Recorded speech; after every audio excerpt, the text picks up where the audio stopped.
In 2015, all 193 United Nations member states affirmed what are known as the UN Sustainable Development Goals.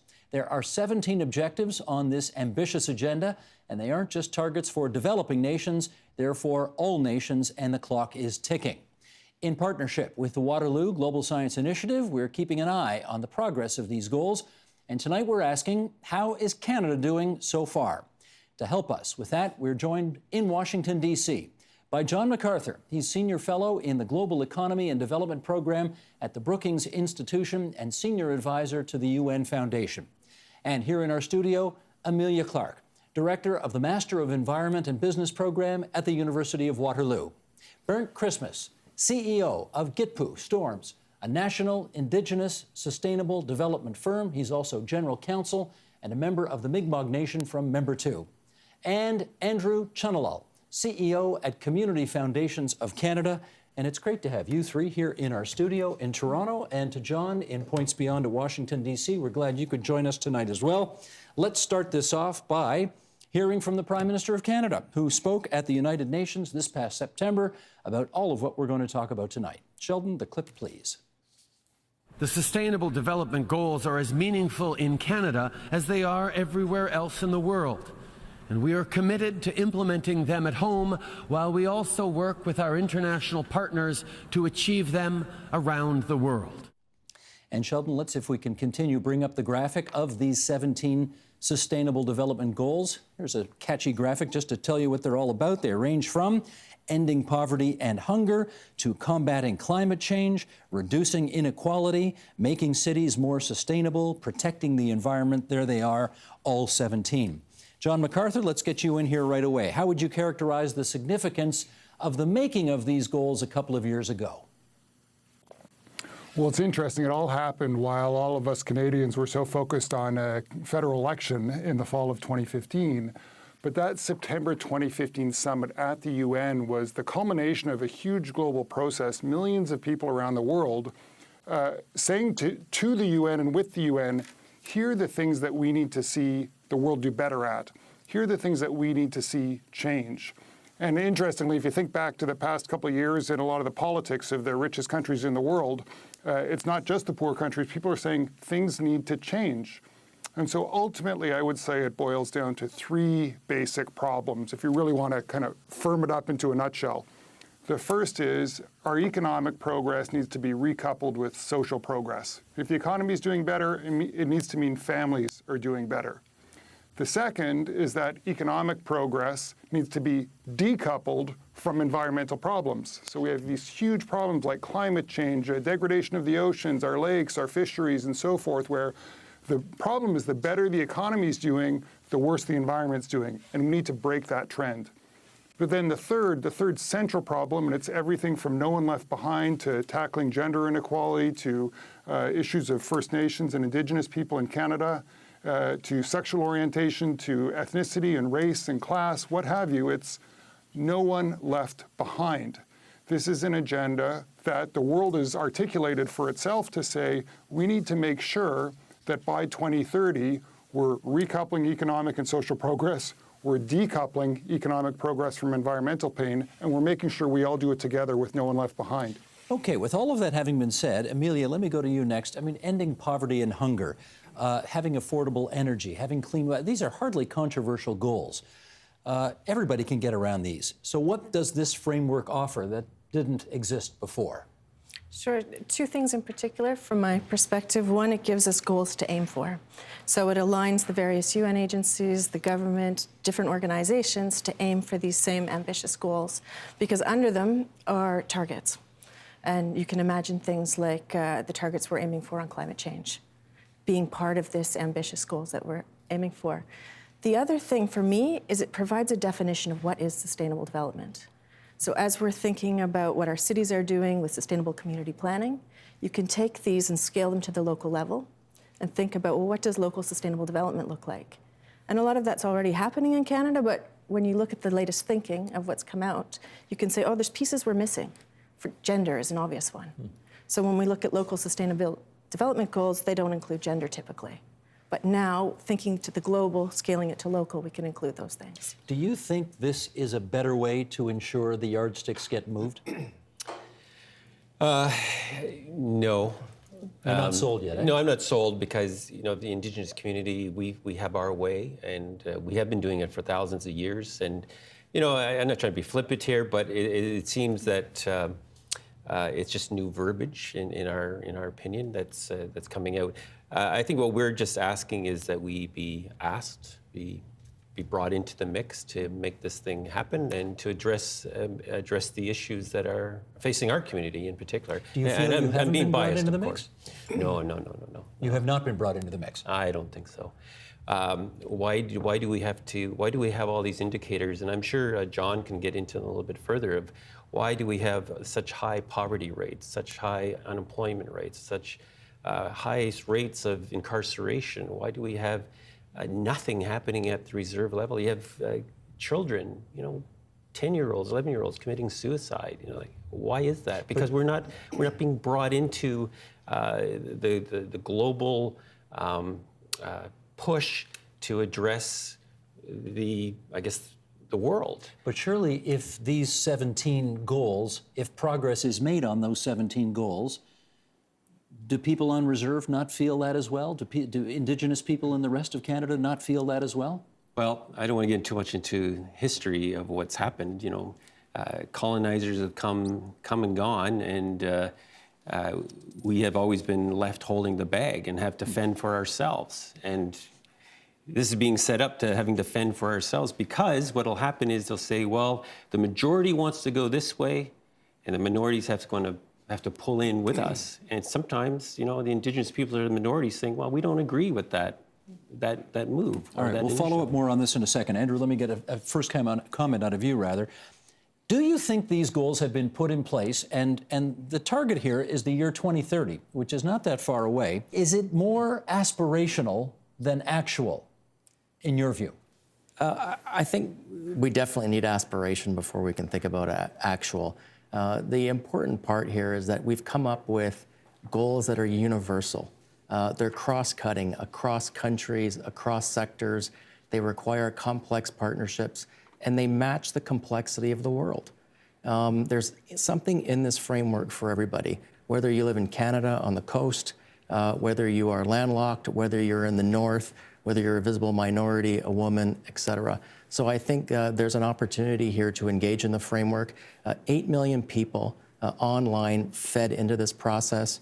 We have every country in the world that is signed on to this particular framework, except for one, and that's the United States of America, but we hope that they come on soon. So I think when you have that much collective power working together on 17 common goals, sure, we need an aspiration, but good things are going to happen in the long term. I can't help but notice that you and John are wearing these buttons that look like Trivial Pursuit boards or something like that. You want to just give us a little explanation of what that is? Absolutely. There's 17 colors on this particular pin, and you'll notice on the screen, each goal has a particular color associated with it.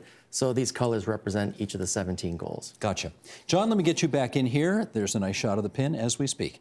You recently published a report on how Canada is doing on its Sustainable Development Goals, and you looked at 73 different indicators. And let's just share those with our audience, and then we'll come up with a few questions after that. 17 of the indicators, you tell us, are on track. 12 need acceleration, meaning they are currently on course to cover at least half the distance to the goal line, if we can use that metaphor. 26 need a breakthrough, meaning they are currently on course to cover less than half the distance to the goal. And 18, you tell us, are actually moving backwards. If that's the case, and if that information is all accurate, give us a mark to date. How are we doing?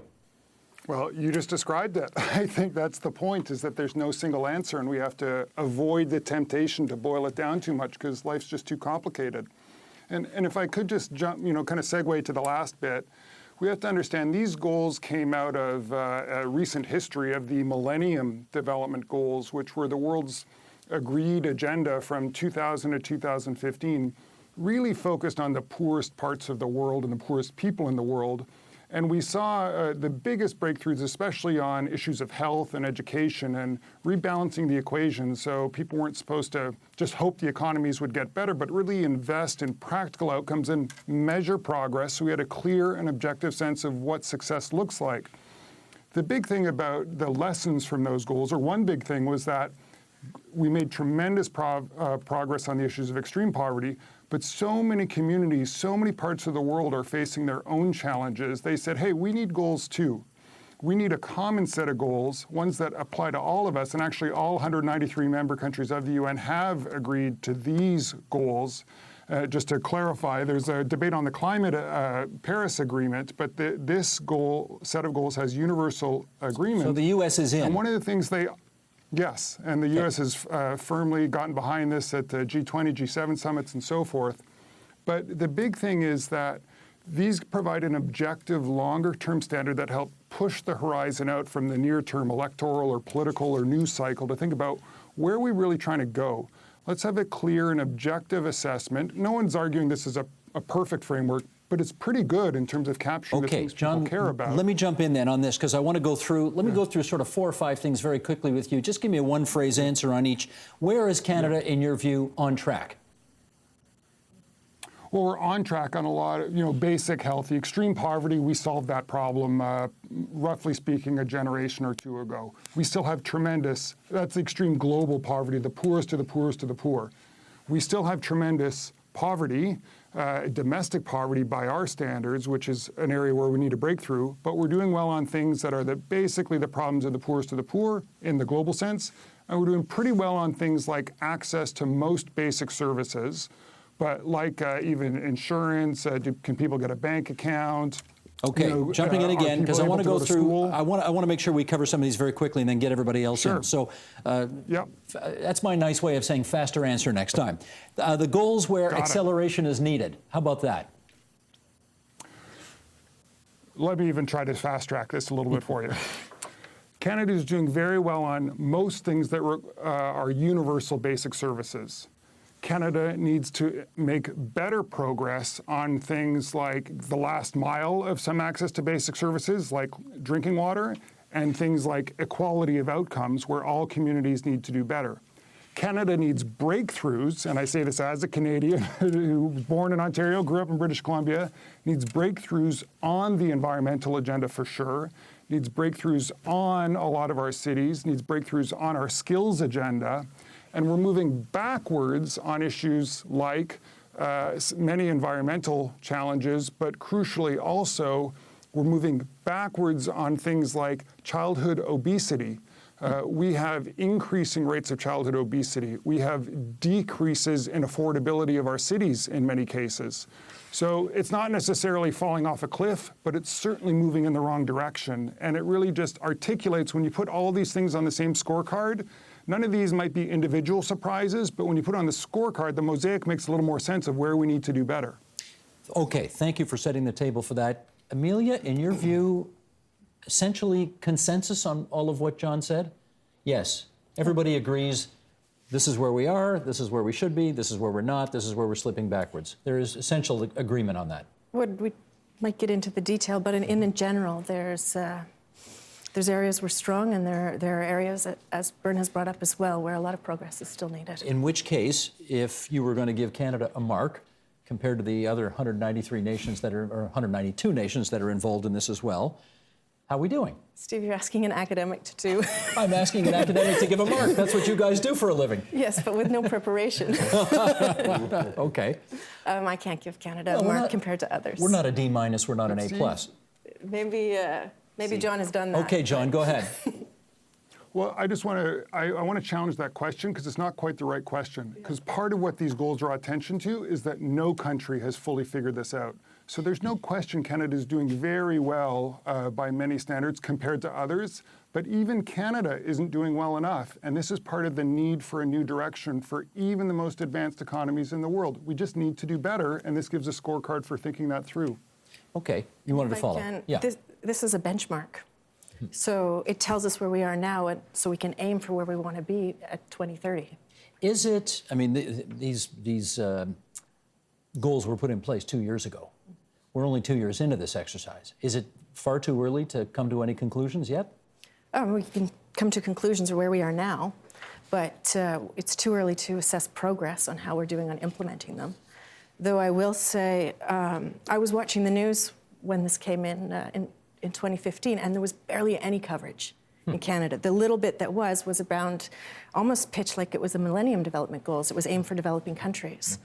And now where we are, if I can just say the number of businesses that are aligning their strategies to it, the universities, my university's aligned our sustainability strategy to the SDGs. The federal government has aligned their strategy to the SDGs. So this isn't talking about progress.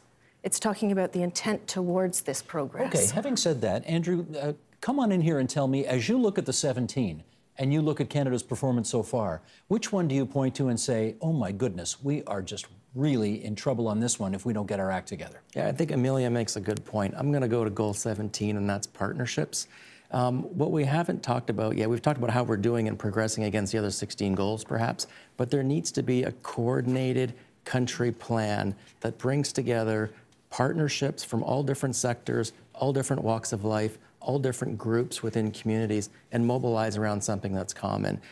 John mentioned the MDGs. The countries that are actually, the Millennium Development Goals. Okay. The countries that are actually further along in their progress are the ones that had the infrastructure that was left over from the MDG. So in a sense, we're starting from scratch. And a lot of people have looked at this as a government-driven agenda. It's actually a multi-sector driven agenda. It cannot be a bilateral approach. It requires efforts and resources from all. Which means government, which means business, which means the meta sector, philanthropy, which means as philanthropy. Well. Yep. Okay, all hands on deck, in other words. I want you, Bernd, to help me with this, because at the UN meeting in September, we played the clip of Justin Trudeau off the top. He also said, efforts to correct past injustices and bring about a better quality of life for Indigenous people in Canada are closely aligned with the UN's Sustainable Development Goals, the so-called SDGs. I want to go through a bit of a checklist with you, as I did with John a moment ago, and can you give me, more economically than John did, if I can be gentle, just give me a kind of a checklist of how we're doing so far on this list. Okay, here we go. Ending poverty in all its forms everywhere. How are we doing? I don't think very well. Not very well. Number 2, ending hunger, achieving food security, improving nutrition, promoting sustainable agriculture. No. No. Blanket no. Number 3, ensuring healthy lives, promoting well-being for all at all ages. No. No. In your world, it's not happening. Ensure inclusive and equitable quality education, promote lifelong learning opportunities for all. No. You didn't even get to the end of that one before you knew that was a no. Well, there's a big disparity between like funding rates, for example, education in provincial systems versus Aboriginal systems. Absolutely. Big discrepancy. Absolutely. Governments will argue that, but it's been proven. Number many 5, times. achieve gender equality and empower all women and girls. There's been some movement with the Matrimonial Property Act through the Indian Act, and So some progress there. some progress. Okay. Some estate stuff happening. Number 6. Slight. I have to give some credit, though. Okay. Ensure availability and sustainable management of water and sanitation for all. No. Big time no. No. Still too many boil water advisories and reserves all over Canada. Ensure access to affordable, reliable, sustainable, and modern energy for all. No. There's places that are still trying to get power, for goodness sakes, into the grid. That's why you have in Ontario that big initiative with 17, 20 something bands trying to get power into their communities, let alone things like internet services, cell services. Number 8, promote sustained, inclusive, and sustainable economic growth, full and productive employment, and decent work for all. No. And whatever's has occurred as a result of an Indigenous community. Okay, I'm going to stop at 8. We've had to do it on our own. We could keep going here, but I think the point has been made here. What hope do you have that you're going to get to yes on some of these soon? So this is a question I've been thinking about all day, and I just want to backtrack a little bit. Yeah, the notion of an aspiration. I like the idea that there's these goals. Of course, we would agree with this. And I think the issue or what's getting lost in translation is that our communities have been here for thousands of years, and we've been working on these type of goals. But then what's happened is people have come in and put in things like the Indian Act and other stuff to say you can't do that. Hence, then you start getting lost in the mix. So just moving forward and trying to be more optimistic, I think there's lots of initiatives that can be moved to make these things a reality in Indigenous communities.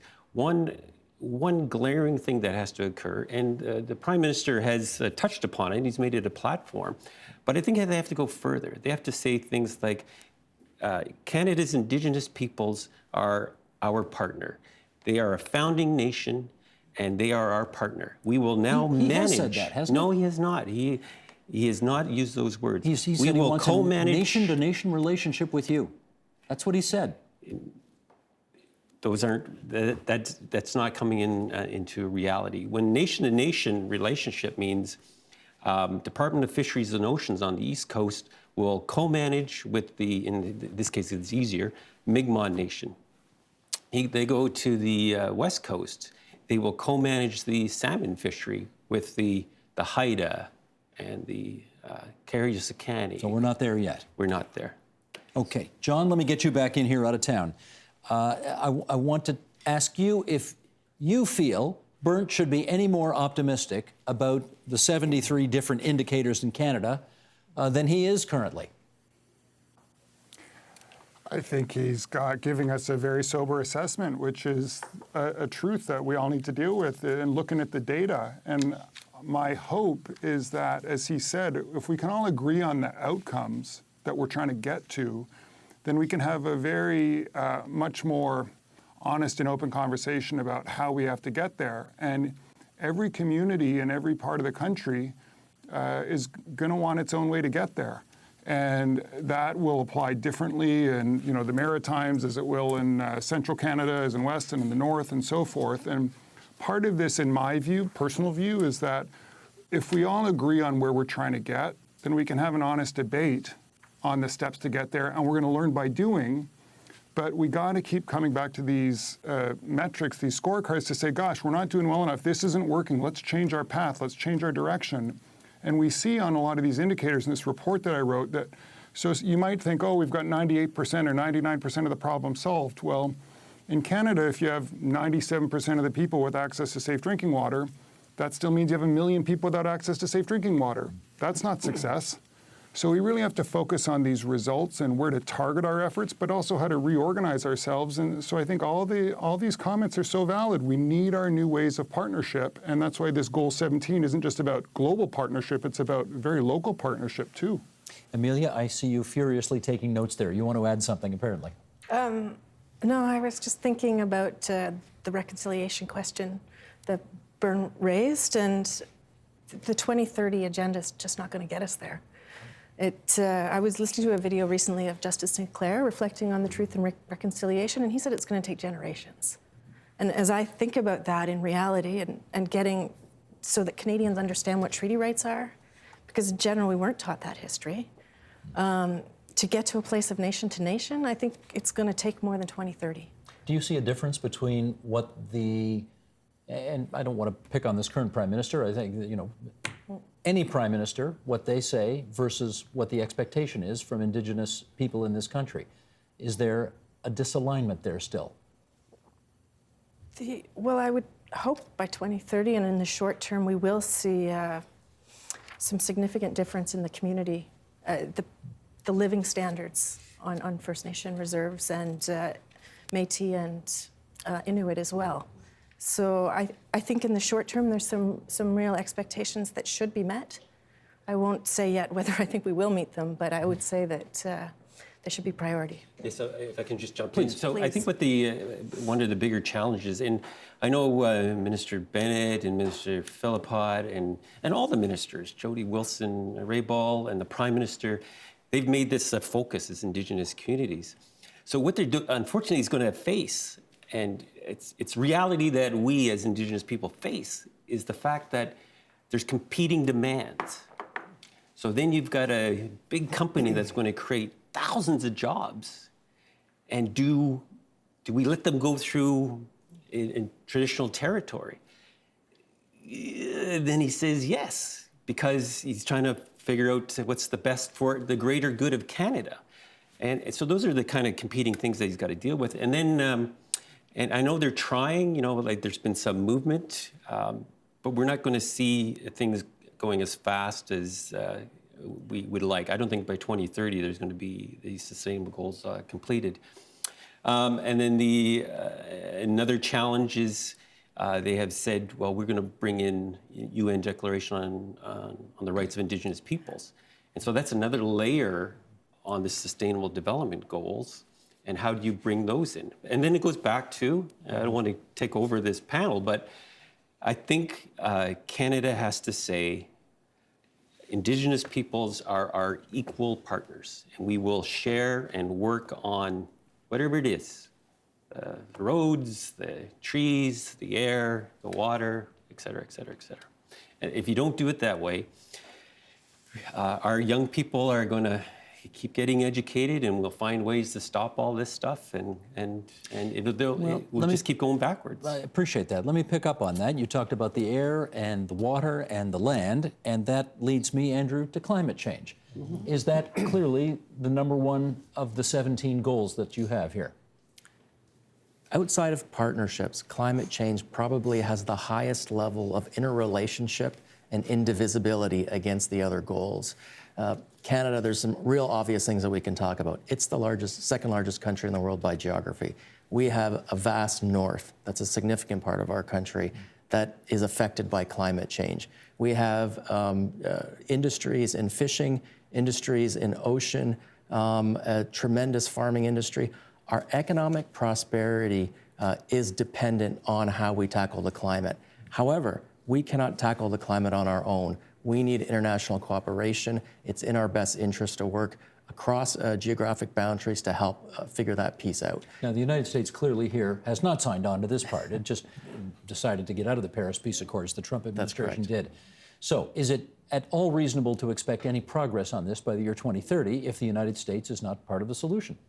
Well, I think if you look at the global perspective, India and China, mass populations, high level of coal usage. If you look at Africa, which is going to double in population by 2050, these are still very significant economies, very significant populations that we can work with to address climate change, irrespective of the United States. John, what would you say at the moment is the biggest obstacle to the 17 meeting their goal? I think I'd say there's two. One is we have to really benchmark these questions to say, with a little more clarity even than that study you're kind enough to reference here, how are we doing today?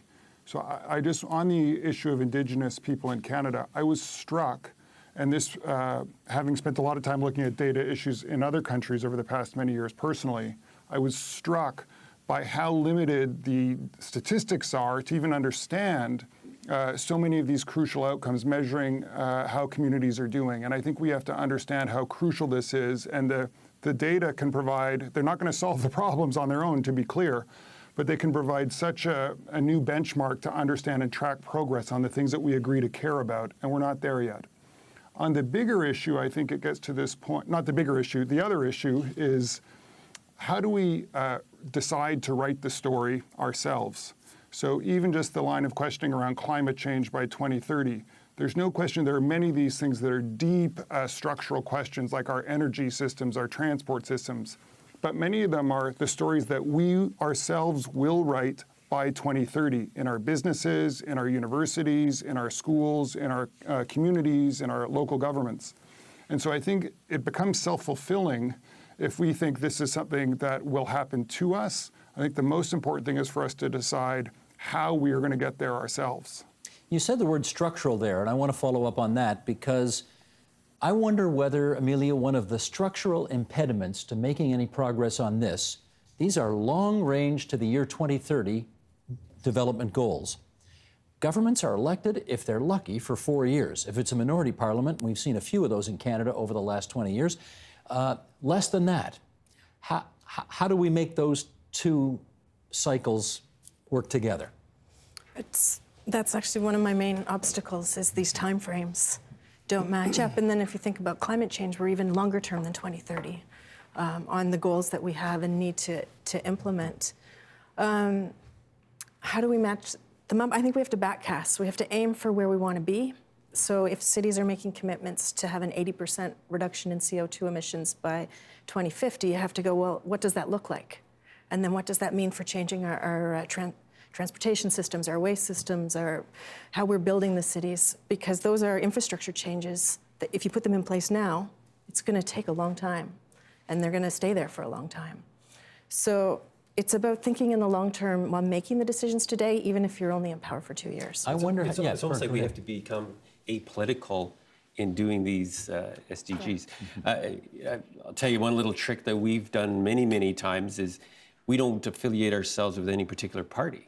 A lot of Indigenous communities and groups haven't done that. The leadership hasn't done it. We have enough of our own politics, for goodness sake, so we don't need any more politics. So we just say, well, let's talk to the Liberals, let's talk to the Green Party, let's talk to the NDP, whether provincial, municipal, federal, and tell them this is our issue and we'd like to address it. And then whenever they come in power, leave power, they're all aware of it and they keep moving on and try to address it as best as they can. So in this context, maybe there's something that has to be done is to look at it from an apolitical perspective and there's no bias. So if you're a conservative person, you've bought into the SDGs. If you're a Liberal, NDP, purple person, whatever, you think this is good for Canada. This is good for the world. I still wonder how, when a government's elected for 4 years, it's expected to worry about what's going to happen in the year 2030. That's 5 election cycles from now. The beauty of the framework is actually still in Goal 17 in the partnerships. That can de-risk the political environment. And what I mean by that is the more corporates that we bring in, the more philanthropic dollars that we bring in, the more NGOs that we're engaging to deliver on these goals, outside of the political headwinds, the more sustainability, the more concentrated effort that we have that will take us to 2030. Well, all right, if that wasn't a difficult enough question to answer, let's try this on for size. John, whose policy prescriptions, Liberals or Conservatives, are more likely to get us to the finish line? I'm strictly nonpartisan, so I'll build on the previous point to say, I would flip that again into a question. So I would say, the headline target of these goals for domestic purposes is to cut domestic poverty by half by 2030. We have also a very basic target for universal access to basic skills, lifelong learning. In every province, in every territory, in every federal election, the question that we as publics or as journalists hopefully have to be asking the people running for office is, how are you going to deliver this?